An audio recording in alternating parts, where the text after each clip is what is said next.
Diabetes के मरीज दुनिया भर में बढ़ते जा रहे हैं, चाहे नौजवान हो, बुजुर्ग हो या आजकल तो कभी कभी बच्चों में भी इसकी शिकायत देखने को मिल जाती है।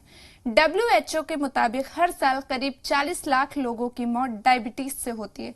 इसलिए आलमी सतह पर लोगों को डायबिटीज के बारे में बेदार करने के लिए, इलाज और देखभाल के बारे में लोगों को बताने के लिए हर साल वर्ल्ड डायबिटीज डे मनाया जाता है। दरअसल इंसुलिन के को फाउंडर डॉक्टर फ्रेडरिक बेंटिंग के यौम पैदाइश पर हर साल 14 नवंबर को वर्ल्ड डायबिटीज डे मनाया जाता है।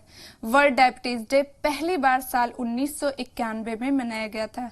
आपको बता दें कि बॉडी में इंसुलिन का बैलेंस बिगड़ने से डायबिटीज की बीमारी होती है।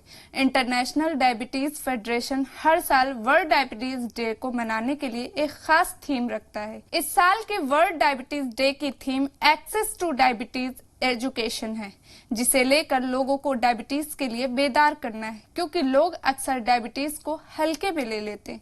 थीम का मकसद लोगों को सही वक्त पर सही इलाज और इसकी सही जानकारी मिले। इंटरनेशनल डायबिटीज फेडरेशन और WHO ने इस दिन को लोगों को जागरूक करने के मकसद से मनाने की शुरुआत की थी। आजकल के बदलते खान पान और लाइफस्टाइल की वजह से डायबिटीज एक आम बीमारी बन गई है।